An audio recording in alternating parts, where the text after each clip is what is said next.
உலகம் முழுவதும் வாழக்கூடிய கடவுளருள் டிவி நேயர்கள் அனைவருக்கும் உங்கள் தாம்பரம் ஸ்ரீ வாராகி ஈசனேசன் சுவாமியுடைய நல்லாசிகள், வாழ்த்துக்கள். ஜெய் வாராகி, ஜெய் ஜெய் வாராகி. அன்பு பக்தர்களே, மே மாத ராசி பலன்கள். மே மாதத்தை பொறுத்தவரையிலும் 2 அற்புதங்கள் நிகழக்கூடிய ஒரு மாதமாக அமைகிறது. ஒன்று குரு பயிற்சி. திருக்கணிதம், வாக்கியம் எப்படி எடுத்துக்கிட்டாலும் மே மாதம் 11ஆம் தேதி குரு பயிற்சி நடக்குது. அதே போல் குரு பகவான் ரிஷபராசியிலிருந்து மிதுனராசிக்கு பயிற்சி அடைகிறார். அதே போல் ராகு பகவான் பயிற்சி. இந்த ராகு கேது பயிற்சியை பொறுத்தவரையிலும் ராகு பகவான் மீனத்திலிருந்து கும்பத்திற்கும், கேது பகவான் கன்னியிலிருந்து துலாத்திற்கும் பயிற்சி அடைகிறார்கள். அப்போது இந்த மே மாதம் ரொம்ப முக்கியமான கிரக பயிற்சிகள் அமைகிறது. அதே போல் செவ்வாய் பகவான் நீச்சம் அடைகிறார். ஏறக்குறைய ஜூலை மாதம் 15ஆம் தேதி வரையிலுமே கூட செவ்வாய் பகவான் நீச்ச கதியிலே கடகராசியில் அமைகிறார். இதை விட ஒரு பெரிய அமைப்பு என்னன்னு கேட்டிங்கனாக்கா, சனியும் சுக்கிரனும் இணைகிறார்கள். மீனராசியில் 12 கால புருஷனுக்கு 12வது வீடாக இருக்கக்கூடிய மீனராசியில் சனியும் சுக்கிரனும் இணைகிறார்கள்.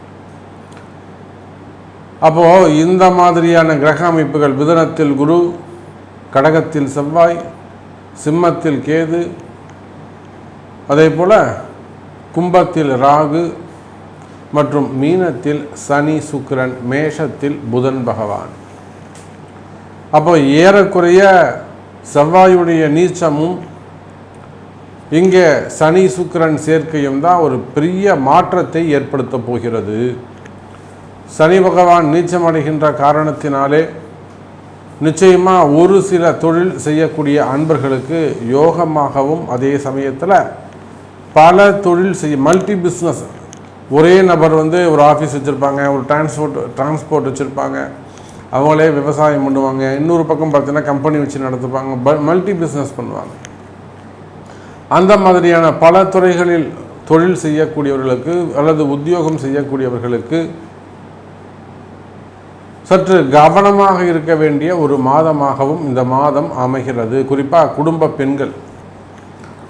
பெண்களை பொறுத்தவரையிலும் செவ்வாய் நீச்சமாக இருக்கிறார். சனி சுக்கிரன் சேர்க்கை இருக்குது. நிச்சயமாக திருமணமான தம்பதிகள் மிக மிக கவனமாக நடந்து கொள்ள வேண்டும். தன்னுடைய கணவன்மார்களை ரொம்ப அனுசரித்து மனசோடு அப்படி கொண்டு போகணும், மனசு நோகாமல் கொண்டு போகணும். காரணம் என்னன்னு கேட்டீங்கன்னாக்கா, சனி சுக்கிரன் சேர்க்கை. பொதுவாக அந்த சனி சுக்கிரன் சேர்க்கை இருந்தால் மன வாழ்க்கை அவ்வளோ திருப்திகரமாக அமையாது. அப்போது இந்த மே மாதம் முழுவதுமே அந்த சனி சுக்கிரன் சேர்க்கை இருக்குது. அதே போல் அவங்க மாங்கல்ய பாக்கியம் சொல்லக்கூடிய செவ்வாய் அங்கே நீச்சமடைந்திருக்கிறார்.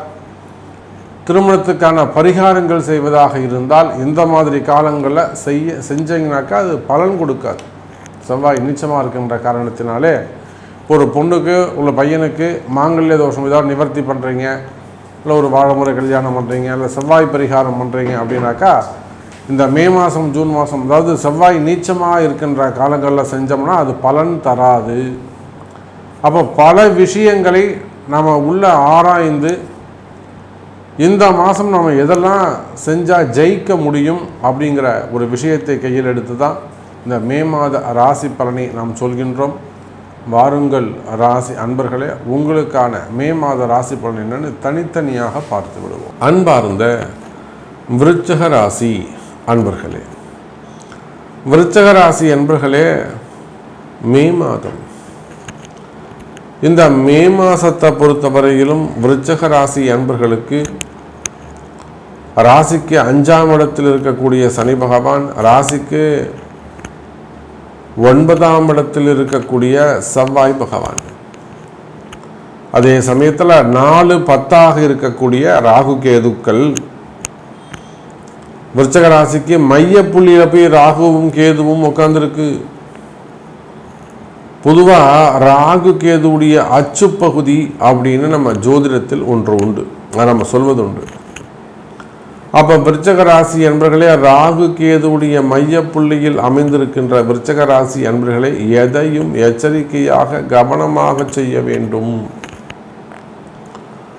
உங்களுடைய பொருளை நீங்கள் காசு கொடுத்து வாங்கி வச்சுருப்பீங்க. ஒரு இடமா இருக்கலாம், வீடாக இருக்கலாம், கம்பெனியாக இருக்கலாம், அல்லது நீங்கள் ஆரம்பித்த தொழிலாக இருக்கலாம். உங்களுடைய உழைப்பு, உங்களுடைய பணம் அதில் இருக்கும், உங்கள்கிட்ட உண்மை இருக்கும். அப்போ அந்த மாதிரியான விஷயங்களை கூட ஏதேனும் தவறுகள் நடந்திருக்கலாம், அபகரிக்க நினைச்சிருக்கலாம், உங்கள் கையை விட்டு அந்த சொத்து போகிற மாதிரி இருக்கலாம். இல்லை அந்த நீங்கள் செய்யக்கூடிய தொழிலாக இருக்கலாம், வீடாக இருக்கலாம், நிலமாக இருக்கலாம், உங்களுடைய உரிமைகளாக இருக்கலாம், உறவுகளாக இருக்கலாம். என் பையன் சொல்ல பேச்சு கேட்க மாட்டான், வெளியில் போகிறான், இல்லை என்னுடைய மனைவி, அப்போ இல்லை என்னுடைய கணவன். அப்போ விருச்சக ராசி என்பர்களே, ராகு கேதுவுடைய மைய புள்ளியில் நீங்கள் இருக்கிறீர்கள். இந்த ராகு கேதுடைய மையப்புள்ளியில் நீங்கள் இருக்கும்போது உங்களுக்கு என்ன மாதிரியான பிரச்சனைகள் எல்லாம் ஏற்படும் என்பது எனக்கு தெரியும், எனக்கு தான் தெரியும். அப்போ கவலை வேண்டாம் விருச்சக ராசி என்பர்களே, எதிலும் கவனம் தேவை. ஏதேனும் ஒரு வம்பு வழக்கு நடத்த வேண்டிய ஒரு கால சூழ்நிலை உண்மையா இல்லையா? நீங்கள் அப்படி இருக்கீங்க எப்படி இருக்கீங்கன்னு எல்லாரும் சொல்லலாம், நான் சொல்கிறேன், உண்மையா இல்லையா? ஏதேனும் ஒரு வம்பு வழக்கு, ஆனால் வீட்லையாவது ஒரு வாக்குவாதம் பண்ண வேண்டிய ஒரு சூழ்நிலை, பேசினாதாங்க அதுக்கு திமிரு அடங்கும். இல்லைன்னா நம்ம பேசாமல் விட்டுட்டோம்னா அது அவ்வளோதாங்க, இன்னும் திமிரு அதிகமாகிடுங்க, அது கூடியாவது சண்டை போடுவீங்க. அப்போது சாதாரண மனிதனாக இருந்தாலும், இல்லை அக்கம் பக்கத்தில் இருக்கக்கூடிய பிரச்சனைகளாக இருக்கலாம், வீட்டை பிரச்சனையாக இருக்கலாம், எழுத்து வீடு பிரச்சனையாக இருக்கலாம், எதிரிகளுடைய தொந்தரவுகளாக இருக்கலாம், வைப்பு தோஷங்களாக இருக்கலாம், செய்வினை கோளாறுகளாக இருக்கலாம், மறைமுகமான பிரச்சனைகளாக இருக்கலாம், உடல் உபாதைகளாக இருக்கலாம், உடல்நிலை பிரச்சனைகளாக இருக்கலாம், ஆரோக்கியம் சம்பந்தப்பட்ட பிரச்சனைகளாக இருக்கலாம், மெயினாக உரிமை பிரச்சனைகள், உறவு பிரச்சனைகள், அல்லது சொத்து பத்து சம்பந்தப்பட்ட பிரச்சனைகள், ஏதேனும் வம்பு வழக்குகள். ஒரு எதிரி இருந்து உங்களுக்கு நிலையாக அங்கு போராடுவார்கள். ஒரு எதிரி இருந்து அந்த இடத்துல நிலையாக போராடுவார்கள். அப்போ எதிரிகளால் வரக்கூடிய தொந்தரவுகள், எதிரிகளால் வரக்கூடிய பிரச்சனைகள் இருக்குமே, ஆனால் அதெல்லாம் சற்று கவனமாக கையாள வேண்டும், மிகுந்த எச்சரிக்கையோடு இருக்க வேண்டும். விருச்சக ராசி நேயர்களே, குரு பகவான் 8ல் மறைஞ்சிருக்காரு, ராகு கேதுடைய மையப்புள்ளியில் நீங்கள் இருக்கிறீங்க. பாம்பு காலை சுத்தின கதையாக அந்த எதிரி உங்களை காலை சுத்தின்னு இருப்பான், ரொம்ப கெட்டியமாக பிடிச்சிக்கிட்டு இருப்பான், இருக்க அணைச்சிக்கிட்டு இருப்பான். அப்போ இதெல்லாம் வழி வழியாக வரக்கூடிய கர்மாக்கள். இவ்வளோ நாள் நல்லா இருந்தது சாமி, அப்போ மட்டும் நாங்கள் எப்படி சந்தோஷமாக இருந்தோம், ஏன் இது இப்போ திடீர்னு இப்படி ஆகிப்போச்சு? இதுதான் விருச்சக ராசி அன்பர்கள் கேட்கக்கூடிய கேள்வி. இத்தனை நாள் நல்லா தானே சாமி இருந்தது, சனி பெயர்ச்சி முடிஞ்சு இப்போ குரு இருக்கிறவரில் எங்களுக்கு எந்த பிரச்சனையும் இல்லையே, குரு இப்போ மாற போகும்போது தானே திடீர்னு இந்த கேஸ் வருது, திடீர்னு இந்த வம்பு வழக்கு வருது, திடீர்னு இந்த பிரச்சனை வருது, திடீர்னு இவன் காசு கேட்குறான், திடீர்னு இவன் வந்து மிரட்டுறான், திடீர்னு இதெல்லாம் போய் மாட்டிக்கிறேன். நிறைய அரசு அதிகாரிகள், நிறைய அரசு அதிகாரிகள், ஏன் காவல்துறை அதிகாரிகளே கூட நிறைய போய் பிரச்சனைகளை மாட்டிக்கிறாங்க. விருச்சக ராசி என்பவர்களே, நீங்கள் அரசு அதிகாரிகளாக இருந்தாலும், கவர்மெண்ட் ஜாபோ பிரைவேட் ஜாபோ, வேலையில் ரொம்ப ஜாக்கிரதையாக இருக்கணும்.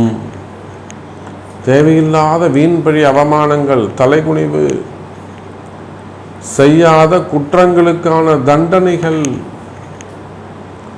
அப்பெல்லாம் விருச்சக ராசி நேயர்களை எதிலும் மிகுந்த எச்சரிக்கையோடு கவனத்தோடு நடந்து கொள்ள வேண்டும். குறிப்பாக செய்தொழிலில் அல்லது வருமானம் சம்பந்தப்பட்ட விஷயத்தில், இல்லது உத்தியோகம் சம்பந்தப்பட்ட இடங்களில், வேலை செய்கிற இடங்களில் மிகுந்த எச்சரிக்கை கவனம் தேவை. விருச்சக ராசி அன்பர்களே, குறிப்பாக பிஸ்னஸ் பண்ணக்கூடிய இடங்களில், ஃபேக்ட்ரியாக இருக்கலாம், கம்பெனியாக இருக்கலாம், நிறுவனங்களாக இருக்கலாம், கடைகளாக இருக்கலாம், உள்நாடாக இருக்கலாம், வெளிநாடாக இருக்கலாம், பிஸ்னஸ் சென்டராக இருக்கலாம், ஸ்டார்ட் அப் பிஸ்னஸாக இருக்கலாம், ஐடி பிஸ்னஸாக இருக்கலாம், மால் சென்டராக இருக்கலாம், சினிமாவாக இருக்கலாம், அரசியலாக இருக்கலாம், சின்னத்திரையாக இருக்கலாம், கலைத்துறையாக இருக்கலாம், அரசியலாக இருக்கலாம், ஆன்மீக சார்ந்த விஷயங்களாக இருக்கலாம். அப்போது உலகம் முழுவதும் வாழக்கூடிய விருச்சிக ராசி என்பவர்களே, நீங்கள் எந்த தொழில் செய்பவராக இருந்தாலும், எனி பிஸ்னஸ், எக்ஸ்போர்ட் இம்போர்ட்லேருந்து, விவசாயத்திலிருந்து, விவசாய பெருமக்களிலிருந்து, அடிப்படையாக செய்யக்கூடிய சின்ன சின்ன சிறு வியாபாரிகளிலிருந்து, நீங்கள் எந்த தொழில் செய்பவராக இருந்தாலும், எந்த வியாபாரம் செய்பவராக இருந்தாலும், அது எந்த உத்தியோகம் செய்யக்கூடியவர்களாக இருந்தாலும், உங்களுக்கு இருக்கக்கூடிய கடன் சுமைகள், கடன் பிரச்சனைகள், வம்பு வழக்குகள், வம்பு வழக்குகள், எதிரிகளுடைய தொந்தரவுகள் போன்ற விஷயங்கள்லாம் மிகுந்த காலம்தான் உங்களுக்கு கண்ணுக்கு தெரியாது. மனக்குழப்பமாக இருக்கும். எதனால இப்படி நடக்குது, எதனால் இப்படி நடக்குது அப்படின்னு உங்களால் கண்டுபிடிக்க முடியாது. அப்போ அந்த மாதிரியான கடன் சுமைகள், கடன் பிரச்சனைகள் இருக்குமே. ஆனால் அந்த கடன் சுமைகள், கடன் பிரச்சனைகள் எல்லாம் விலகும். அப்போ ஒரு விஷயம் நீங்கள் இங்கே தெரிஞ்சுக்கணும். இப்போ விருச்சிக ராசியை பொறுத்தவரைக்கும் குரு 8ல் மறைந்திருப்பது, 4-10 ராகு கேது இருப்பது, 5ஆம் இடத்துல சனி இருக்கிறது, இதெல்லாம் எங்கே போனாலும் வாக்குவாதம், வம்பு வழக்கு, ஆரோக்கிய குறைவு, செய்வினை கோளாறு, எதிரிகளால் வரக்கூடிய பிரச்சனைகள் இப்படி அமையுது. அப்போ எங்களுக்கு இதுன்னு ஒரு நல்லது சொல்லுங்கள் சாமி. என் கம்பெனி இப்படி இருக்குது, கம்பெனி நல்லா இருக்கணும், என் ஃபேக்ட்ரி இப்படி இருக்குது சாமி. ஃபேக்ட்ரியில் ஒரு 300 பேர் வேலை செய்கிறாங்க, ஒரு 3000 பேர் வேலை செய்கிறாங்க, ஒரு 250 பேர் வேலை செய்கிறாங்க. அல்லது எங்கள் கம்பெனி கொஞ்சம் பெருசுங்க சாமி, நாங்கள் ஒரு 3 மாதம் 4 மாதம் தான் வேலை செய்வோம், டோட்டலாக ஒரு நாளைக்கு ஒரு 2.5 டன்னு அது மாதிரிலாம் ப்ரொடக்ஷன் செய்வோம், ஒரு 100 கோடி டர்ன் ஓவர் பண்ணுவோம், அல்லது ஒரு 200 கோடி 500 கோடி டர்ன் ஓவர் பண்ணுவோம். அப்போ எங்கள் கம்பெனிக்கு ஒரு சொல்யூஷன் சொல்லுங்கள் சாமி. அல்லது நான் வேலை செய்கிறேன், எனக்கு வேலைக்கு ஒரு சொல்யூஷன் செய்யுங்க சாமி. நாங்கள் குடும்பம் பண்ணுறோம் சாமி, குடும்பத்துக்கு ஒரு சொல்யூஷன் சொல்லுங்கள். குடும்பத்தில் நிம்மதி வேணும், ஆரோக்கிய குறைவுகள் ஏற்பட்டுக்கிட்டே இருக்குது, அடுத்தடுத்து எல்லாருக்கும் உடம்பு சரியில்லாமல் போயிட்டுருக்கு. அப்போ உடம்பு சரியில்லாமல் எல்லாருக்கும் ஹெல்த் இஷ்யூஸ் வருதுங்க சாமி. குடும்ப பிரச்சனை வருது, மனக்கசப்பு வருது, தேவையில்லாத மனக்குழப்பங்கள், மனசில் பயம். அப்போ இதெல்லாம் ஒரு சொல்யூஷன் சொல்லுங்கள் சாமி. நீங்கள் கம்பெனியாக இருந்தாலும், ஃபேக்ட்ரியாக இருந்தாலும், தொழில் நிறுவனங்களாக இருந்தாலும், கடைகளாக இருந்தாலும், ஸ்கூல் காலேஜஸாக இருந்தாலும், ஹாஸ்பிட்டல்ஸாக இருந்தாலும், ஆஃபீஸாக இருந்தாலும், ஓன் பிஸ்னஸ் செய்யக்கூடியவர்களாக இருந்தாலும், நீங்கள் எந்த தொழில் செய்பவராக இருந்தாலும், உங்களுடைய தொழில் நிறுவனங்களில் அல்லது வீடாக இருந்தால் வீட்டில் நிச்சயமாக ஒரு நவகிரக சாந்தி அல்லது நவகிரக பிராயச்சித்த ஹோமம் செய்து கொள்வது சிறப்பு. ஏதேனும் ஒரு யாக வேள்வி அந்த புகை பட்டுதுன்னா அந்த இடத்துல இருக்கக்கூடிய வைரஸ், பேடு திங்ஸ் எல்லாமே அந்த புகையில் அடிபட்டு போகும். யாக வேள்வியை செய்கின்ற பொழுது அந்த நெருப்பில், பெரும் ஜோதியில் எல்லா விதமான தீய சக்திகளும் அங்கே அழிக்கப்படும். அப்புறம் பாசிட்டிவ் எனர்ஜி அங்கே உங்களுக்கு கிடைக்கும். எத்தனையோ நம்ம தொழில் நிறுவனங்களுக்கு வெளியூர்கள், வெளிநாடுகள் கூட சென்று கூட நம்ம நிறைய கருப்புசாமி, இங்கே சிங்கப்பூர்லாம் பார்த்தீங்கன்னாக்கா ஒரு கருப்புசாமி பிரதிஷ்டை செஞ்சு கொடுத்துட்டு வந்திருக்கோம். ஒரு கருப்புசாமி, ஒரு ஐயனார். அப்போது அதுபோல் தொழில் நிறுவனங்களாக, கடைகளாக இருக்குமே. ஆனால் ஒரு யாக வேள்விகள் செய்தோம். ஆனால் என்னைக்கு செய்கிறோம் அப்படிங்கிறது தான் முக்கியம். நீங்கள் செய்யக்கூடிய நாள், அந்த யாகத்தால் கிடைக்கக்கூடிய பலன் உங்களை சேரக்கூடிய தகுதியுடைய நாளாக இருக்க வேண்டும். அதுதான் ரொம்ப முக்கியம். என்ன யோகம் இருக்கணும், என்ன கரணம் இருக்கணும், அது தாராபலன் இருக்கணும், இது போன்ற கிரக அமைப்புகள். அப்போ இது எல்லாம் அவங்களுடைய பிறப்பு ஜாதகத்தில் தான் ஒளிந்திருக்கும். அப்போது விருச்சிக ராசி நேயர்களே, இந்த மே மாதத்தை பொறுத்தவரையில் நடக்காத பல விஷயங்களை கூட நடத்தி காட்ட வேண்டும் என்று நினைக்கிறீர்களா? அதற்குரிய முயற்சிகளில் ஈடுபடுங்கள். வெற்றி உங்களுடையதாக இருக்கும் என்பதை சொல்லிக்கொண்டு, இதையெல்லாம், இந்த ரகசியங்கள் எல்லாம் உங்களுடைய